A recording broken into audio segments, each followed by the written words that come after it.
Hello, I'm Elizabeth with the Newport Historical Society, and today Kate Weller, a Foodways living historian, is going to chat with us about candied violets and how you can pick violets in your yard and turn them into something sweet to eat. Kate. Hello, thank you for having me. A few years ago, I noticed that we had a lot of violets in our, just wild violets in our yard early in the spring. And I was already doing some research on different food waste techniques. I started noticing a couple of receipts of trying to copy violets and trying to copy flowers out of sugar paste. And then I found some directions on how to actually preserve your own violets, so your own flowers, with some simple ingredients. At the time, my children were young, and it seemed like a fun activity that I could do with them to engage them in the process, but also provide something that we could actually use during the year. It was a complete experiment, and I didn't know if it was going to be successful, but I was pretty happy with the results. So this is very simple. You're taking organic flowers. You can do this with just about any flower. Now these are our violets that we did, and these were just with very early spring violets. I was thrilled that these actually were even out this early in the season. And the first receipt that I found, this comes from 1692, and it's the New London Dispensary. And the language is a little funny, but it does make sense when you read it.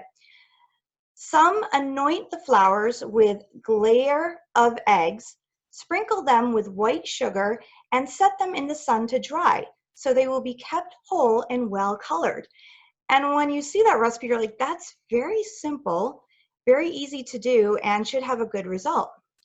So what we started with, and the glare of eggs, that's egg white. So if you take egg white, add a little bit of water, and whip it to a foam, you can actually use that to glaze, use a feather, or if you have a clean paintbrush, but you can take that egg white, glaze your violet with the egg white, and you want to do both sides. So you do both the front, but then you also do the back of the egg white, and it also, or of the violet, it also helps if you make sure to have the stem on, because then you have something to hold on to it.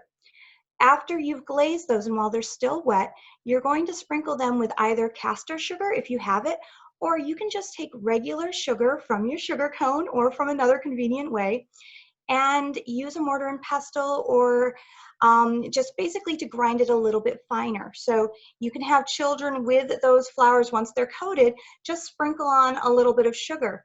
Set these onto parchment paper to dry, and this took just a couple of days of drying, and now we have, you can see, it's a pretty solid item, and these will last well over a year. I've actually been able to use these on to decorate cakes, up to a number of months, definitely up to a year. So now, if you don't want to use egg white, especially with younger children, younger audiences, then you can actually use a receipt from Mrs. Custis's Book of Sweetmeats.